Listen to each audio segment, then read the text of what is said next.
നമസ്കാരം. ഇന്ന് പ്രമേഹവുമായി ബന്ധപ്പെട്ട ഒരു വീഡിയോ ആണ്.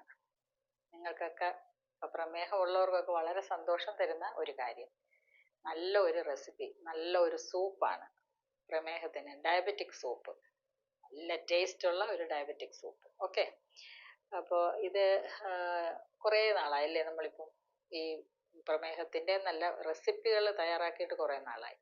അപ്പോൾ ഇത് വളരെ സിമ്പിളായിട്ട്, വളരെ ഈസി ആയിട്ട് നമ്മുടെ വീട്ടിനകത്തിരിക്കുന്ന ചേരുവകൾ ചേർത്ത് തന്നെയാണ് ഇത് തയ്യാറാക്കുന്നത്. ഒരു പ്രയാസവുമില്ല. ഇതെല്ലാം കൂടെ അരിഞ്ഞ് കുക്കറിലിട്ട് വേവിക്കുക, മിക്സിയിൽ അടിക്കുക, കുറച്ച് ചേരുവകളൊക്കെ ചേർത്ത് കുടിക്കുക. ഇത്രയേ ഉള്ളൂ. Most easiest. അപ്പോൾ ഏതൊരു ഡയബറ്റിക് പേഷ്യൻസിനും വീട്ടിൽ തയ്യാറാക്കി രാത്രി കഴിക്കാം. പിന്നെ ഒരു കാര്യം ശ്രദ്ധിക്കുക, രാത്രി മരുന്നും ഇൻസുലിനും ഒക്കെ എടുക്കുന്നവർ ഇത് കഴിച്ചിട്ട് കിടന്നിട്ട് ഇത് ഇൻസുലിനും മരുന്നും ഒക്കെ കുറയ്ക്കേണ്ടി വരും. ശരിക്കും പറഞ്ഞാൽ അത്രയ്ക്ക് എഫക്റ്റീവ് ആയിട്ടുള്ള ഒരു ആൻറ്റി ഡയബറ്റിക് സൂപ്പാണ്, അതിന് സംശയമില്ല. അതുകൊണ്ട് തന്നെ നമ്മൾ മോണിറ്റർ ചെയ്യണം, ക്ലോസ് മോണിറ്ററിങ് ആവശ്യമാണ്. ഇത് കഴിക്കുന്ന സമയത്ത് നിങ്ങൾ കഴിയുന്നതും ഇൻസുലിനൊക്കെ ഒന്ന് കുറച്ച് വെക്കുക. അത് വളരെ ഇമ്പോർട്ടൻ്റ്. പിന്നെ ഇതിനോടൊപ്പം തന്നെ നോൺ വെജോ അല്ലെങ്കിൽ നന്നായിട്ട് പ്രോട്ടീനോ കഴിക്കണം. അത് വളരെ ഇമ്പോർട്ടൻ്റാണ്. പ്രോട്ടീൻ കഴിച്ചു കഴിഞ്ഞാൽ നമുക്കത് വയറിനകത്ത് തങ്ങി നിൽക്കുന്നത് കൊണ്ട് തന്നെ വലിയതായിട്ട് നമുക്ക് ക്ഷീണം വരത്തില്ല. അതല്ലെങ്കിൽ ഇത് കഴിച്ചു കഴിഞ്ഞാൽ പെട്ടെന്ന് ഷുഗർ കുറയുന്നതാണ്. ഇതിനകത്തുള്ള എല്ലാ ഇൻഗ്രീഡിയൻസും പെട്ടെന്ന് ഷുഗർ കുറയ്ക്കുന്നതാണ്. അപ്പോൾ അതുകൊണ്ട് തന്നെ തീർച്ചയായും നിങ്ങൾ ഈ മരുന്ന് കഴിക്കുന്നവരുടെ അറിവിലേക്കായി ഞാൻ പറയുകയാണ്, ഒറ്റയടിക്ക് ആരംഭ ശൂരത്വത്തിൽ പെട്ടെന്ന് പോയി സൂപ്പ് ഉണ്ടാക്കി കഴിച്ചിട്ട് ഗുളികയും വിഴുങ്ങിക്കഴിഞ്ഞാൽ പ്രശ്നമാകും. ഇൻസുലിനും എടുത്തു കഴിഞ്ഞാൽ. അതുകൊണ്ട് അതിൻ്റെ അളവ് വളരെ കുറച്ച് തന്നെ ചെയ്യണം. ഒരു ഡോക്ടറിനെ ചോദിച്ചിട്ട് ഒക്കെ ചെയ്യുന്നതായിരിക്കും എല്ലാം കൊണ്ട് നല്ലത്. ഓക്കെ, അപ്പോൾ നമ്മൾ ഇത് കൂടുതൽ മുഖവുരയിലേക്കൊന്നും ഞാൻ പോകുന്നില്ല. പ്രമേഹത്തിന് വേണ്ടിയിട്ടുള്ള പല ചേരുവകളും നമുക്ക് പ്രമേഹം കുറയ്ക്കാൻ ആവശ്യമായ ഭക്ഷണ സാധനങ്ങൾ അടങ്ങിയ ഒരു സൂപ്പ് എന്ന് തന്നെ പറയാം. അതിൻ്റെ ചേരുവകൾ എന്തൊക്കെയാണെന്ന് നമുക്ക് പരിചയപ്പെടാം. നമ്പർ 1 ആണ് പാവയ്ക്ക, അല്ലേ? അപ്പം നിങ്ങൾ ഓർക്കും എങ്ങനെ ഈ ഒരു സൂപ്പിന് രുചി വരുമെന്ന്. അപ്പം പാവയ്ക്കയോട് ബുദ്ധിമുട്ടുള്ള ഇഷ്ടമില്ലാത്തവർ ഈ പാവയ്ക്ക അധികം എടുക്കണ്ട, കുറച്ചെടുത്താൽ മതി. ഓക്കെ, പാവയ്ക്ക ഞാൻ പറയുന്നത് ഒരു 20-25 ഗ്രാം, ഒരു കഷ്ണം, ഒരു ചെറിയ കഷ്ണം എടുത്താൽ മതി. അടുത്തത് കോവയ്ക്ക. അത് നല്ല ടേസ്റ്റുള്ള സംഭവമാണ് കോവയ്ക്ക. കോവയ്ക്ക എടുക്കാം. കോവയ്ക്ക നമുക്ക് ഒരു 50 ഗ്രാം തന്നെ എടുക്കാം. ഇതൊരു 25 ഗ്രാം പോട്ടെ പാവയ്ക്ക. അതുപോലെ ക്ലസ്റ്റർ ബീൻസ് എന്ന് പറയുന്ന ഈ നമ്മുടെ ഇത് അമരപ്പയർ. ഈ കോവയ്ക്ക IV കാർഡ് എന്ന് പറയും. ക്ലസ്റ്റർ ബീൻസ് ആണ് അമരപ്പയർ. ഇത് ഉഗ്രൻ ആൻറ്റി ഡയബറ്റിക് പ്രോപ്പർട്ടിയാണ് അമരപ്പയർ. പിന്നെ പ്രധാനപ്പെട്ട ഒരു സംഭവമാണ് ഉലുവ. അറിയാമല്ലോ ഉലുവയുടെ ഗുണം. ഇതൊരു 10 ഗ്രാം ഉലുവ എടുക്കാം, വെള്ളത്തിലിട്ട് കുതിർത്തിട്ട് എടുക്കുക. പിന്നെ തക്കാളി വളരെ പ്രധാനമാണ്. തക്കാളി നന്നായിട്ട് എടുക്കുക. 200 ഗ്രാം തക്കാളി എടുക്കണം. 200 ഗ്രാം തക്കാളി, 25 ഗ്രാം പാവയ്ക്ക, 50 ഗ്രാം കോവയ്ക്ക, 50 ഗ്രാം അമരപ്പയർ പ്രധാനമായിട്ട്, 10 ഗ്രാം ഉലുവ. ഇത്രയും കൂടെ നമ്മൾ കുക്കറിൽ അരിഞ്ഞിട്ട് കുക്കറിൽ വെള്ളം ഒഴിച്ച് നന്നായിട്ട് വേവിച്ചെടുക്കുക. ഇച്ചിരി ധാരാളം വെള്ളം, ഇച്ചിരി കൂടുതൽ വെള്ളം വയ്ക്കണം. വേവിച്ചെടുത്തതിന് ശേഷം ഇത് എടുത്ത് മിക്സിയിൽ അടിക്കണം. മിക്സിയിൽ നന്നായിട്ട് അടിച്ചിട്ട് അടുപ്പിൽ വയ്ക്കുക. അടുപ്പിൽ വെച്ചിട്ട് ഈ മുരിങ്ങയില ഇടണം. മുരിങ്ങയില ഒരു കൈപ്പിടി മുരിങ്ങയില ഇടുക. ഒരു തിള വരിക. അതിനോടൊപ്പം ചിയാ സീഡ് ചേർക്കുക. പിന്നെ ഉപ്പ് ആവശ്യത്തിന്, കുരുമുളക് ആവശ്യത്തിന്. ഓക്കെ, ഇതിനകത്ത് കൂട്ടത്തിൽ വയ്ക്കാൻ വിട്ടുപോയതാണ്. ഇത് വളരെ ഇമ്പോർട്ടൻ്റ് ആണ്. ഇത് അവസാനം ഇതിൽ ഒഴിച്ചിട്ട് തന്നെ കുടിക്കണം. ഇത്രയാണ് നമ്മളുടെ ചേരുവകൾ. വളരെ സിമ്പിളല്ലേ? എന്തെങ്കിലും പ്രയാസമുണ്ടോ? ഞാൻ പറഞ്ഞില്ലേ, വളരെ എളുപ്പമാണ്. അപ്പോൾ ഇനി നമ്മൾ ഇതിൻ്റെ പോഷക ഗുണങ്ങൾ, ഔഷധ ഗുണങ്ങൾ നിങ്ങൾ മനസ്സിലാക്കണം. എല്ലാവർക്കും അറിയാം, ഞാൻ എപ്പോഴും പറയുന്നതാണ്. എങ്കിൽ കൂടിയും ഒന്നുകൂടെ ഞാൻ പറയാം. ഇത് കുടിച്ചതിന് ശേഷം ഞാൻ ഒന്നുകൂടെ പറയാം.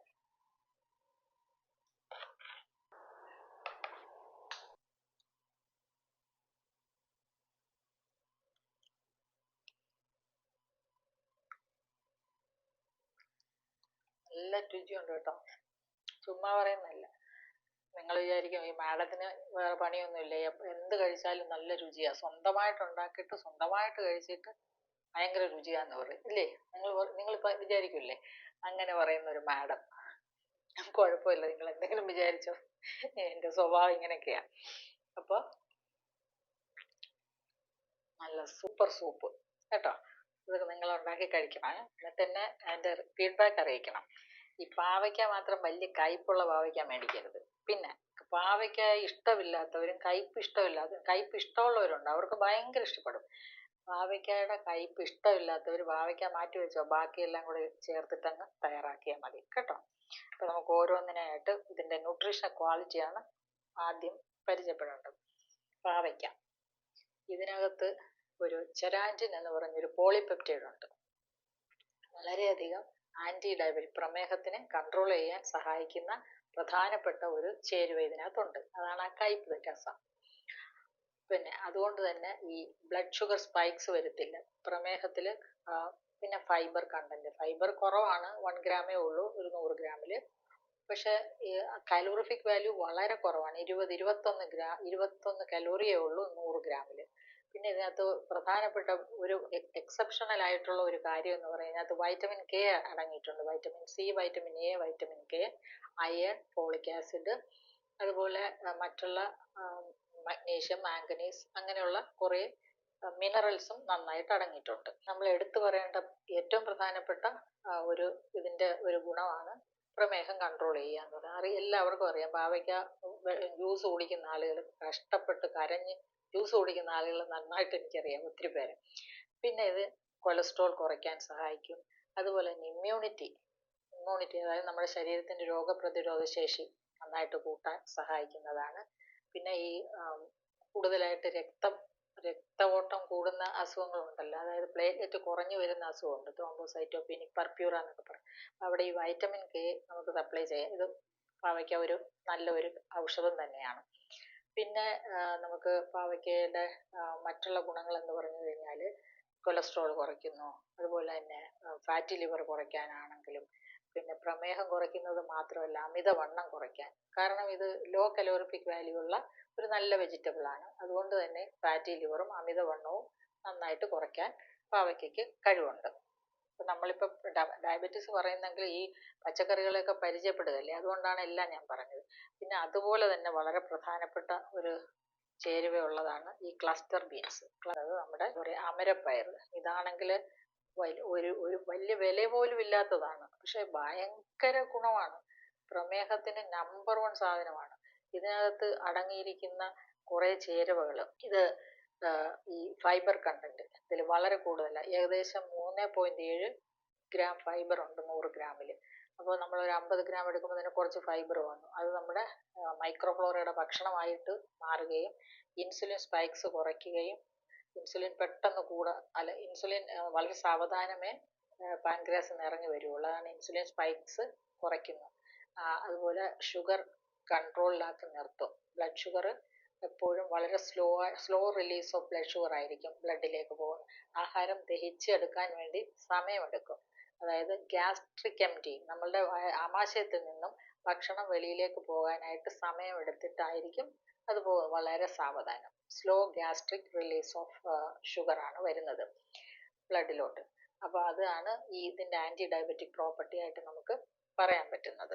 ഇത് കൂടാതെ ഹാർട്ടിന് വളരെ നല്ലതാണ്, ആരോഗ്യം കൊടുക്കുന്നതാണ്. കൊളസ്ട്രോൾ കുറയ്ക്കും, വെയിറ്റ് മാനേജ്മെന്റ്, നമ്മൾ വെയിറ്റ് കുറയ്ക്കാൻ സഹായിക്കും. എന്ന് വെച്ചാൽ ഇതെല്ലാം തന്നെയും ലോ ഗ്ലൈസമിക് ഇൻഡെക്സ് ഫുഡാണ്. അപ്പോൾ അതുകൊണ്ട് വളരെ സാവധാനം ബ്ലഡ് ഷുഗർ സ്പൈക്സ് ഉണ്ടാവുള്ളൂ. അതുകൊണ്ട് തന്നെ ഇൻസുലിൻ സെൻസിറ്റൈസ് ചെയ്യുകയും നമുക്ക് ഫാറ്റ് അക്യുമുലേഷൻ വരത്തില്ല സെല്ലിൽ. അതാണ് ഇതിൻ്റെ ഗുണം. അപ്പോൾ അതുപോലെ ബോൺ ഹെൽത്തിനും വളരെ നല്ലതാണ് നമുക്ക് എല്ലിന്. കാരണം ഇതിനകത്ത് കാൽസ്യം നന്നായിട്ടുണ്ട്. കാൽസ്യം ഉണ്ട്, വൈറ്റമിൻ എ ഉണ്ട്, സി ഉണ്ട്, വൈറ്റമിൻ ബി കോംപ്ലക്സ് ഉണ്ട്, പിന്നെ മിനറൽസും വളരെയധികമുണ്ട്. അയണും മറ്റുള്ള മാംഗനീസ്, മഗ്നീഷ്യം, ഇങ്ങനെയുള്ള മിനറൽസും നന്നായിട്ടുണ്ട്. അതാണ് ക്ലസ്റ്റർ ബീൻസ്. അടുത്തത് ഐവി ഗാർഡ് എന്ന് പറയുന്ന നമ്മുടെ കോവയ്ക്ക. എന്താ പറയുക, എല്ലാ വീടുകളിലും ഒരു വള്ളി ഇട്ട് കൊടുത്തു കഴിഞ്ഞാൽ, ഒരു ചെറിയ വള്ളി നമ്മൾ നട്ട് കഴിഞ്ഞാൽ ഇഷ്ടംപോലെ പടർന്ന് പിടിക്കുന്നതാണ് കോവയ്ക്ക. ഒരു 8 പോഷകങ്ങളുടെ കലവറ. ഇതിനകത്ത് അടങ്ങിയിരിക്കുന്ന ആൽക്കലോയിഡ്സ്, സാപ്പോണിൻസ്, എലാജിക് ആസിഡ് എന്നൊക്കെ പറഞ്ഞിട്ട് കുറേ ഫൈറ്റോ കെമിക്കൽസ് ഉണ്ട്. ഇവ ശരിക്കും പറഞ്ഞാൽ ഇതിപ്പം ഈ കോവയ്ക്കയിൽ നിന്നും ആൻറ്റി ഡയബറ്റിക് മെഡിസിൻ വരെ ഉണ്ടാക്കി എടുക്കുന്നുണ്ട്. ഫൈബറാണ് ഇതിൻ്റെ ഏറ്റവും പ്രധാനപ്പെട്ട ഈ സ്ലോ ഗ്യാസ്ട്രിക് റിലീസിനും, അതുപോലെ തന്നെ ഇൻസുലിൻ സ്പൈക്സ് കുറയ്ക്കാനും, ഇൻസുലിനെ സെൻസിറ്റൈസ് ചെയ്യാനും ഇതിനകത്തിരിക്കുന്ന ഫൈബറിന് വളരെയധികം കഴിവുകളുണ്ട്. അതുകൊണ്ട് തന്നെ ഇത് മൈക്രോഫ്ലോറയുടെ ഭക്ഷണമായിട്ട് മാറുകയെ. ഞാൻ എപ്പോഴും പറയാറില്ലേ, അങ്ങ് ഈ ഫൈബർ നമ്മളുടെ ഇൻറ്റസ്റ്റൈനിൽ ചെല്ലുമ്പോൾ ഇത് മീഡിയം ചെയിൻ ഫാറ്റി ആസിഡ് ആവുകയും മൈക്രോഫ്ലോറയുടെ നമ്മുടെ വയറിനകത്തെ സൂക്ഷ്മാണുക്കളുടെ ഭക്ഷണമായി മാറും. അതുകൊണ്ട് തന്നെ ഇമ്മ്യൂണിറ്റി എൻഹാൻസറുമാണ്. നമുക്ക് ടോട്ടലായിട്ട് ഡൈജസ്റ്റീവ് ഹെൽത്ത്, നല്ല വയറിനകത്ത് ആരോഗ്യം നന്നായിട്ട് മെയിൻറ്റെയിൻ ചെയ്യാൻ പറ്റും ഇതിനൊക്കെ ഉപരി. പിന്നെ പ്രമേഹത്തിനും അമിതവണ്ണത്തിനും അതുപോലെ തന്നെ കൊളസ്ട്രോൾ ലോവറിങ്ങും അതുപോലെ ഫാറ്റി ലിവറും ഈ എല്ലാം ഹാർട്ട് ഹെൽത്തിനും എല്ലാത്തിനും നല്ലതാണ്. ഈ 3 പച്ചക്കറികളും ഒരേപോലെ ഈക്വലി എഫക്റ്റീവ് ആണ്. അപ്പോൾ അതുകൊണ്ട് കോവലാണ് മറ്റ് നമ്മുടെ ഒരു ഏറ്റവും പ്രധാനപ്പെട്ട പച്ചക്കറി. പിന്നെ അടുത്തത് നമ്മുടെ മുരിങ്ങയില. മുരിങ്ങയിലയുടെ കാര്യം ഞാൻ പറയണം. ഇതിനകത്തുള്ള പ്രോട്ടീൻ കണ്ടന്റ് എന്ത് കൂടുതലാണെന്നറിയാമോ? നമുക്ക് അത്ഭുതം തോന്നും. ശരിക്കൊരു ഒരു മീറ്റിനകത്ത് ഉള്ളതുപോലെ ഇതിനകത്ത് നന്നായിട്ട് പ്രോട്ടീൻ കണ്ടന്റ് ഉണ്ട്. കൂടാതെ വളരെയധികം പോഷകങ്ങളുടെ കലവറയാണ്. ഞാൻ എന്നും പറയും, നിങ്ങൾ ബുദ്ധിമുട്ടിക്കില്ല. വൈറ്റമിൻ സി ആണെങ്കിൽ ശരിക്ക് ഓറഞ്ചിന് 10 ഓറഞ്ചിന്റെ വൈറ്റമിൻ സി ഇതിനകത്തുണ്ട്. അതുപോലെ കാൽസ്യം, അയൺ എല്ലാം തന്നെയും സാധാരണ നമ്മൾ ഉപയോഗിക്കുന്ന ഉള്ള മറ്റുള്ള ഓരോ പഴങ്ങളോ പച്ചക്കറികളെക്കാൾ വളരെയധികം കൂടുതലാണ് ഇതിനകത്ത്. പിന്നെ എന്താ പറയാ, vitamin C, vitamin B, vitamin ഇങ്ങനെയുള്ള എല്ലാ വൈറ്റമിൻസും ഇതിനകത്ത് നന്നായിട്ടുണ്ട്. കൂടാതെ ഇതിനകത്ത് ഏറ്റവും പ്രധാനമായിട്ട് പ്രോട്ടീൻ കണ്ടന്റുള്ള ഒരു ഇലയാണ് എന്നുള്ളതാണ് നിങ്ങൾ മനസ്സിലാക്കേണ്ടത്. മുരിങ്ങയില എന്ന് പറഞ്ഞ പവർ ഹൗസ് ഓഫ് ന്യൂട്രിയൻസ് ആണ്. അതാണ് ഒറ്റ വാക്കിൽ പറഞ്ഞാൽ. മാഗ്നീഷ്യം ഒക്കെ വളരെ കൂടുതലാണ്. അപ്പോൾ നമ്മൾ മുരിങ്ങയിലയെ നമ്മൾ ഈ ഒരു സൂപ്പിന്റെ ചേരുവയാണ്. പിന്നെ ചിയാ സീഡിന്റെ കാര്യം പറയണ്ടല്ലോ. അത് കംപ്ലീറ്റ് ഫൈബറിന്റെ കലവറയാണ്. അതോടൊപ്പം ഒമേഗ 3 ഫാറ്റി ആസിഡ് ഉണ്ട്, പ്രോട്ടീൻ ഉണ്ട് ഒക്കെ. അപ്പോൾ അത് നമ്മളൊരു 10 ഗ്രാം ചിയാ സീഡ് നന്നായിട്ട് വെള്ളത്തിൽ കുതിർത്തത് ഇതിൽ ചേർക്കുന്നുണ്ട്. പിന്നെ കുരുമുളക് പൊടി, ഉപ്പ്. അപ്പം ഇത്രയുമാണ് നമ്മുടെ ചേരുവ. പിന്നെ പ്രധാനപ്പെട്ട ഒരു ചേരുവയാണ് തക്കാളി.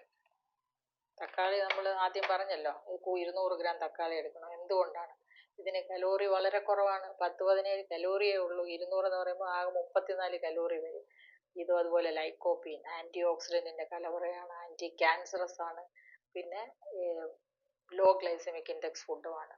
ഇഷ്ടംപോലെ വൈറ്റമിൻ സിയും ബീറ്റ കരോട്ടിനും ഒക്കെ ഉണ്ട്. അടിപൊളി ടേസ്റ്റും തരും നമുക്ക്. ഈ സൂപ്പിന് നല്ല ടേസ്റ്റ് വരാൻ വേണ്ടിയിട്ടാണ് ഞാൻ ഈ തക്കാളി എടുത്തത്. ഇതിനകത്ത് നാച്ചുറൽ അജിനോമോട്ടോ ഉണ്ട്. അപ്പം അത് നമ്മൾ ചേർക്കുക വഴി നന്നായിട്ട് നല്ല രുചികരമായ ഒരു സൂപ്പ് നിങ്ങൾക്ക് കിട്ടും. പിന്നെ ഈ പാവയ്ക്കയുടെ കാര്യം മാത്രമേ ഉള്ളൂ ഇവിടെ. പാവയ്ക്ക് അതുപോലെ ഉലുവ വളരെ പ്രധാനമാണ്.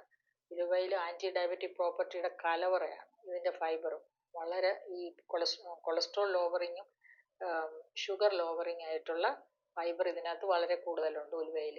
അപ്പോൾ അതുകൊണ്ട് ഉലുവയിലെ സോലുബിൾ ഫൈബേഴ്സ്, അതാണ് ഇങ്ങനെ നല്ല കൊഴുത്തിരിക്കില്ല. നമ്മൾ വെള്ളത്തിലിട്ട് കഴിയുമ്പോഴത്തേക്ക് ആ വെള്ളം തന്നെ നല്ല ഒരു മയമാണ്. നല്ല കൊഴുത്ത വെള്ളമാണ് വരുന്നത്. നമ്മളൊന്ന് വേവിച്ചു കഴിഞ്ഞാലോ. അപ്പോൾ അതുകൊണ്ട് ഉലുവ ഇതിന്റെ ഭക്ഷണത്തിന്റെ ഭാഗമാക്കം എല്ലാ പ്രമേഹ രോഗികളും കഴിക്കുമെന്ന് എനിക്കറിയാം. അപ്പോൾ പിന്നെ നമ്മളിപ്പോൾ ഈ ഇതിന് രുചിയുടെ കാര്യം പറയുമ്പോൾ ഉലുവയെ ഒന്ന് വെള്ളത്തിലിട്ട് ഒന്ന് തിളപ്പിച്ച് ഇച്ചിരി കുറച്ചു നേരം കിട്ടുന്ന ആ ജ്യൂസ് ചേർത്താലും മതി ഈ സൂപ്പിൽ. കയ്പ്പ് വരാനുള്ള സാധ്യത കുറവാണ്. 10 ഗ്രാമേ ചേർക്കുന്നുള്ളൂ. പിന്നെ പാവയ്ക്കയുടെ കാര്യമേ ഉള്ളൂ എനിക്കൊരു ഡൗട്ട്. ചിലപ്പം പാവയ്ക്ക കയ്പ്പുള്ള പാവയ്ക്കാണെങ്കിൽ ചെറിയ കയ്പ്പ് തോന്നും. അല്ലെങ്കിൽ സൂപ്പർ ഡ്യൂപ്പർ ആയിട്ടുള്ള ഒരു സൂപ്പാണെന്നുള്ള കാര്യത്തിൽ യാതൊരു സംശയവുമില്ല. നിങ്ങൾ ഇത് കുടിക്കുന്ന സമയത്ത് ഞാൻ ആദ്യം പറഞ്ഞതുപോലെ നിങ്ങൾ പ്രമേഹ രോഗികളാണെങ്കിൽ ഇതല്ലാത്തവർക്കും കുടിക്കാം. മോഷൻ പോകാത്തവർക്ക് എക്സലന്റ് ആണ്. കോൺസ്റ്റിപ്പേഷൻ കുറയാൻ നമ്പർ 1 ആണ് ഈ സൂപ്പ്. പിന്നെ ഇത് തയ്യാറാക്കിയിട്ട് വെർജിൻ കോക്കനട്ട് ഓയിൽ ഒരു 10 ml കൂടെ ചേർത്ത് വേണം കഴിക്കാൻ. ചിയാ സീഡ് വെള്ളത്തിലിട്ട് കുതിർത്തതും ചേർക്കണം. അതോടൊപ്പം കുരുമുളക് പൊടിയും ഉപ്പും ചേർക്കണം. പിന്നെ ഇതിന്റെ ഏറ്റവും പ്രധാനപ്പെട്ട കാര്യം എന്ന് പറഞ്ഞു കഴിഞ്ഞാൽ മലബന്ധം നന്നായിട്ട് കുറയ്ക്കാനും ഇത് സഹായിക്കും. പിന്നെ ഞാൻ ആദ്യം പറഞ്ഞു, ഈ വീഡിയോയുടെ ആദ്യം പറഞ്ഞു, ഡയബറ്റീസ് പ്രമേഹമുള്ളവർ ഇൻസുലിൻ എടുക്കുന്നവരോ അല്ലെ ടാബ്ലറ്റ്സ് രാത്രി കഴിക്കുന്നവരോ, രാത്രിത്തെ കാര്യമാണ് പ്രധാനം, ഈ സൂപ്പ് കിടക്കുന്നവരാണെങ്കിൽ തീർച്ചയായും അതിന്റെ മരുന്നിന്റെ അളവ് നന്നായിട്ട് കുറയ്ക്കുക എന്നുള്ളത് ഏറ്റവും പ്രധാനമാണ്. അല്ലെങ്കിൽ ഷുഗർ കുറയുകയും ഹൈപ്പോഗ്ലൈസീമിയ അടിക്കുകയും ചെയ്യുമെന്നുള്ള കാര്യത്തിൽ സംശയമില്ലാതെ നിങ്ങൾ ശ്രദ്ധിച്ചോണം. അപ്പോൾ എന്ന് വെച്ചാൽ ആ ഒരു മനസ്സിൽ ആ ഒരു ചിന്ത വേണം, അങ്ങനെ വരാനൊരു സാധ്യതയുണ്ട്. അതുകൊണ്ട് തന്നെ ഇതിനോടൊപ്പം നന്നായിട്ട് മീനോ അങ്ങനെയുള്ളതും കൂടെ നന്നായിട്ട് കുറച്ച് പയറോ കടലയോ എന്തെങ്കിലും കൂടെ നന്നായിട്ട് കഴിക്കണം എന്നുള്ള കാര്യത്തിൽ സംശയമില്ലാത്തതാണ്. തീർച്ചയായും അതിന് ആ ഒരു ശ്രദ്ധയോടുകൂടി വേണം നിങ്ങൾ മരുന്ന് കഴിക്കാൻ. പിന്നെ മരുന്നിപ്പോൾ അതിൻ്റെ പകുതിയാക്കി ഇപ്പം ഷുഗർ സാധാരണഗതിയിൽ ഒരു 300 400 നിൽക്കുന്നവർ മരുന്ന് കഴിക്കുന്നവരാണെങ്കിൽ, മരുന്ന് കഴിച്ചിട്ടും കൺട്രോൾ ആവാതിരിക്കുന്നവരാണെങ്കിൽ ഇത് കുടിച്ചിട്ട് ഗുളികയും കഴിച്ച് നോക്കാം. അപ്പോൾ കൺട്രോൾ ആവുന്നെങ്കിൽ ഓക്കെയാണ്. പിന്നെ മരുന്ന് കഴിക്കുന്നവർ ഭയങ്കര കൺട്രോളായിട്ടിരിക്കുന്നവരുണ്ട്. മരുന്ന് കഴിച്ച് കൃത്യമായിട്ട് അവർക്ക് ഷുഗർ ലെവൽ 120 അല്ലെങ്കിൽ 130 അല്ലെങ്കിൽ 100, 100ന് താഴെ ഒക്കെ നിൽക്കുന്നവരുണ്ട്. അവരുടെ കാര്യമാണ് ഞാൻ ഈ പറഞ്ഞത്. അവർ തീർച്ചയായിട്ടും ഈ സൂപ്പ് കഴിച്ചു കഴിഞ്ഞാൽ അവരുടെ മരുന്നിൻ്റെ അളവ് പകുതിയാക്കണം. ഓക്കെ, മനസ്സിലായല്ലോ ഏകദേശം കാര്യങ്ങളൊക്കെ. അപ്പോൾ എൻ്റെ ഇഷ്ടംപോലെ ആൻറ്റി ഡയബറ്റിക് റെസിപ്പികൾ കിടപ്പുണ്ട്. പ്രമേഹ കഞ്ഞി കിടപ്പുണ്ട്. പ്രമേഹത്തിൻ്റെ കരിഞ്ജീരക ചായ പ്രമേഹം കുറയ്ക്കുന്നതാണ്. BP കുറയ്ക്കുന്ന, ഷുഗർ കുറയ്ക്കുന്ന ഇഷ്ടംപോലെ സൂപ്പുകൾ, അതുപോലെ തന്നെ ഇഷ്ടംപോലെ സാലഡുകൾ എല്ലാം. ഡോക്ടർ ലളിത അപ്പക്കുട്ടൻ സാലഡ് റെസിപ്പി, ഡോക്ടർ ലളിത Appakuttan diabetic soup, diabetic salads ഇട്ട് കൊടുത്താൽ മതി. പിന്നെ fatty liver salad, fatty liver recipes ഇട്ട് കൊടുത്താൽ നിങ്ങൾക്ക് കംപ്ലീറ്റ് ആയിട്ട് ഇങ്ങനെയുള്ള കാര്യങ്ങൾ കൃത്യമായിട്ട് കിട്ടും. പിന്നെ ഞാൻ ഈ മാസം 18-ാം തീയതി എറണാകുളത്ത് എടപ്പള്ളി പുനർനവ ഹോസ്പിറ്റലിൻ്റെ കൺസൾട്ടേഷൻ ഉണ്ട്. അപ്പോൾ താല്പര്യമുള്ളവർക്ക് എന്നെ കോൺടാക്റ്റ് ചെയ്യാവുന്നതാണ്. ഈ മാസം 18-ാം തീയതി ഒരു ദിവസം ഞാൻ എറണാകുളം എത്തുള്ളൂ. അന്ന് എടപ്പള്ളി പുനർനവ ഹോസ്പിറ്റലിലാണ് കൺസൾട്ടേഷൻ ഉള്ളത്. രാവിലെ 10 മുതൽ വൈകിട്ട് 6 വരെ ഉണ്ടാവും. അപ്പോൾ നിങ്ങൾക്ക് എന്നെ കാണാൻ താല്പര്യമുണ്ടെങ്കിൽ മുകളിൽ കാണുന്ന നമ്പറിൽ എന്നെ കോൺടാക്റ്റ് ചെയ്യുക. ഓക്കെ, നമുക്ക് വീണ്ടും മറ്റൊരു വീഡിയോയിൽ കാണാം.